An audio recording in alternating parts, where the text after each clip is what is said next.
Hello friend, welcome back आपके अपने YouTube channel gamma study point में। आज हम आपके लिए बहुत ही महत्वपूर्ण टॉपिक लेकर के आए हुए हैं, मैथ पेडोलॉजी का। जो छात्र जो है तो बीएड कर रहे हों, चाहे वो किस भी यूनिवर्सिटी के हों, आप फर्स्ट सेमेस्टर में हो या फिर जो है तो आप थर्ड सेमेस्टर में हो, आपने जो है तो अपने मेथड पेपर में मैथ का जो है तो मैथ पेडोलॉजी को चूज किया है मेथड पेपर में। तो यह वीडियो आपके लिए जो है तो बहुत ही महत्वपूर्ण एवं उपयोगी है, जिसमें हम आज जानेंगे जो है तो गणित का इतिहास एवं महान गणितज्ञ, history of mathematics and the greatest mathematician. इसके साथ साथ जो विद्यार्थी जो है तो जो छात्र सीटेट जो है तो दे रहे हैं, उनके लिए भी यह वीडियो आवश्यक रूप से उपयोगी है, क्योंकि उसमें जो है तो 15 नंबर की पेडोलॉजी पूछी जाती है हर सब्जेक्ट से। तो वो लोग भी इसे जो है तो ध्यानपूर्वक देख करके समझने का प्रयास करें। तो चलिए शुरू करते हैं हम आज जो है तो आप आज का मैथ पेडोलॉजी। तो इसमें सबसे पहले इतिहास के बारे में हम जानेंगे। हमारे देश में गणित में प्रारंभ से ही गणित को महत्वपूर्ण विषय माना जाता रहा है। वेदांग ज्योतिषियों ने गणित की महत्वता पर प्रकाश डालते हुए लिखा है। अर्थात वेदों के अंग में जो है तो ज्योतिषाचार्यों ने जो है तो इसके महत्व पर प्रकाश डालते हुए क्या लिखा है वो जानेंगे। यथा शिखा मयूरा नाम नागा नाम पणयो यथा। अर्थात जो है तो फिर तत्व वेदांग शास्त्रा नाम गणित मूर्धन्य वर्धते।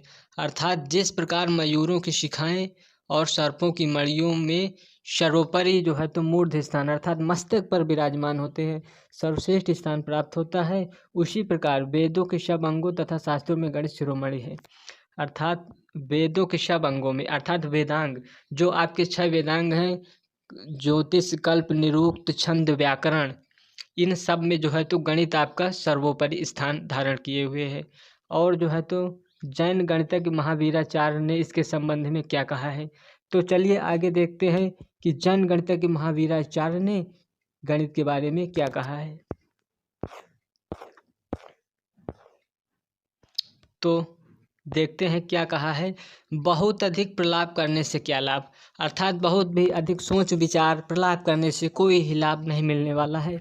इस चराचर जगत में अर्थात इस चर और अचर जगत में, संसार में जो कुछ भी वस्तु है, कोई भी वस्तु है, वह सब गणित के बिना समझने संभव नहीं होती है। अर्थात जो है तो कोई भी चीज़ गणित के बिना हम समझ नहीं सकते हैं। ये इसको किसने कहा है। तो जैन गणितज्ञ महावीराचार्य ने आपका कहा है।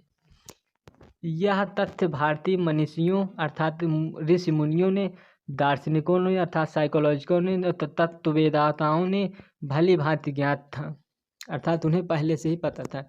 इसी कारण उन्होंने जो है तो प्रारंभ से गणित के विकास में जो है तो विशेष ध्यान दिया गया था। अर्थात भारत के ऋषि मुनि दार्शनिक पहले से जानते थे, इसीलिए उन्होंने इसके विकास पर महत्वपूर्ण विशेष ध्यान दिया था। जब यूरोप एवं अनेक देशों में गणित का ज्ञान नगण्य था, अर्थात पहले जब अरब एवं यूरोप के देशों में गणित का ज्ञान कुछ भी नहीं था, तब भारत इस महान उपलब्धि हासिल कर चुका था। अर्थात संख्या की दार्शनिक स्थान प्रणाली एवं शून्य का आविष्कार तब तक भारत में हो चुका था। फिर इस संदर्भ में यह कहना है अतिशयोक्ति नहीं होगी, अर्थात यह कहना कोई बहुत बड़ी बात नहीं होगी, बढ़ा चढ़ा कर नहीं कहा जा सकता कि 12वीं शताब्दी तक गणित के क्षेत्र में विश्व का ज्ञान गुरु था। अर्थात गणित 12वीं शताब्दी तक गणित के ज्ञान में विश्व गुरु की उपाधि से उसे संबोधित किया जाता था, जाना जाता था, क्योंकि उसका विकास जो है तो गणित का भारत में सबसे पहले हुआ था। गणित का शुभारंभ ऋग्वेद से होता है, अर्थात भारत में गणित का प्रारंभ आपका ऋग्वेद से होता है। इसका इतिहास मुख्य रूप से 5 कालखंडों में विभक्त किया जा सकता है। अर्थात गणित को 5 कालखंडों में बांटा जा सकता है। पहला आपका हो जाएगा आदिकाल, दूसरे में हो जाएगा वैदिक काल, तीसरे में हो जाएगा उत्तर वैदिक काल, और चौथे में हो जाएगा आपका जो है तो मध्यकाल, और 5वें खंड में आपका हो जाएगा आधुनिक काल। तो आई होप कि गणित के इतिहास आपको समझ में आ गया होगा। अब हम आपके सामने कुछ महान गणितज्ञों के बारे में आपको हम बताने वाले हैं। तो चलिए देखते हैं, महान गणितज्ञों के विषय में जानने का हम प्रयास करते हैं।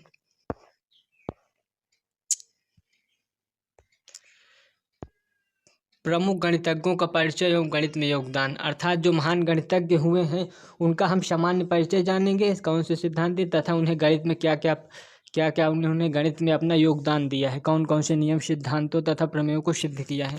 तो सबसे पहले हम जानेंगे आर्यभट्ट प्रथम के बारे में। इनका जन्म जो है तो ये पटना के रहने वाले थे। इन्होंने आर्यभट्टीय नामक पुस्तक की रचना की थी, जिसके प्रथम 2 पादों में गणित और अंतिम 2 पादों में ज्योतिष का वर्णन मिलता है। और प्रथम पाद दशमीतिका में बड़ी बड़ी संख्याओं वर्णमालाओं के अक्षर द्वारा निरूपित करने की विधि है बताई गई है। और दूसरी पाद में गणित अंक पाद में अंक गणित, रेखा गणित, बीज गणित, त्रिकोणमिति के अनेक कठिन प्रश्नों का समावेशन, बीज गणित के साधारण एवं वर्गीय समीकरणों को कुटक एवं अनिर्णीय समीकरणों का विस्तृत विवरण मिलता है। रेखा गणित के क्षेत्र में आपने ही पाई का मान ज्ञात किया था। दशमलव के 4 स्थान तक शुद्धतम 4 स्थानों का 3.1416 ज्ञात किया था। आर्यभट्ट के अनुसार पाई का मान 3.1416 लिया गया है। इसके बाद हम अगले महान गणितज्ञ के बारे में जानेंगे,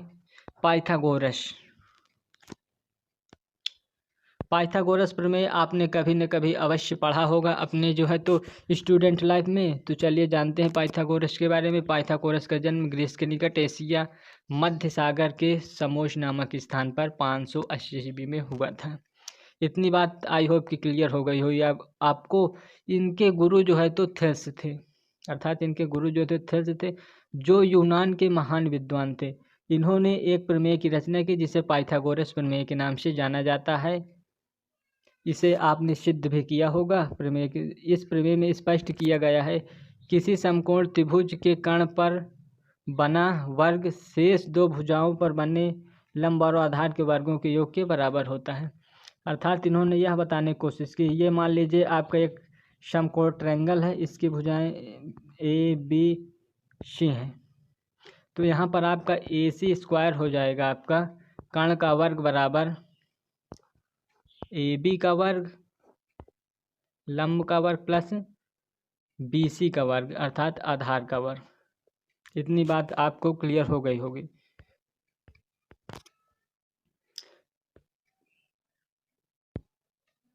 इन्होंने जो है तो समकोण त्रिभुज पर बने शेष कोण का, पाइथागोरस ने जो है तो समस्त संख्याओं के सम और विषम बदलने का कार्य भी संपन्न किया था। इसे आप जान रहे होंगे। पाइथागोरस स्कूल में जो उनके समर्थक द्वारा स्थापित किया गया था, इस स्कूल को गणितज्ञों ने अनेक गणितीय शब्दों से जो है तो संबोधित किया था। मैथमेटिक्स, परवलय, अतिपरवलय, हाइपरबोल आदि की इन्होंने खोज की थी तथा इस प्रकार गणित के इतिहास में पाइथागोरस का जो है तो योगदान अति महत्वपूर्ण माना जा सकता है। इसके बाद हम आगे चलेंगे तो आगे आपका हो जाएगा आर्यभट्ट द्वितीय। आर्यभट्ट द्वितीय के बारे में जानेंगे तो आर्यभट्ट द्वितीय जो है ने महासिद्धांत नामक ग्रंथ की रचना की थी। इसके अध्ययन में अंकगणित और दूसरे में जो है तो प्रथम घात वाले अनिर्धार्य समीकरणों का प्रतिपादन किया था। गोले के पृष्ठ का शुद्ध मान अर्थात गोले का क्षेत्रफल और इसके आयतन के लिए आपने उसके शुद्ध जो है तो मान निकाला था और पाई का मान 22/7 लिया था, जिससे हम आज भी जो है तो विभिन्न प्रकार के बेलन, शंकु आदि जो है तो वृत्त को हल करते समय, क्षेत्रफल निकालते समय हम इसका उपयोग आज भी करते हैं।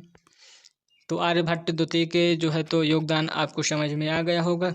इसके बाद हम अगले पर चलेंगे। आपने जो है तो गणित के इतिहास एवं कुछ महान जो है तो गणितज्ञों के विषय में जो है तो जाना है। आई होप कि आपको जो है तो वीडियो जो है तो समझ में आ गई होगी। यदि वीडियो जो है तो आपको अच्छी लगी हो, इन्फॉर्मेटिव लगी हो तो अपने सभी मित्रों के साथ शेयर करें जिससे वे भी लाभान्वित हो सकें। यदि चैनल पर पहली बार आए हो तो जो है तो सब्सक्राइब करें। वीडियो को लाइक करके आप हमें जो है तो मनोबल भी बढ़ा सकते हैं हमारा।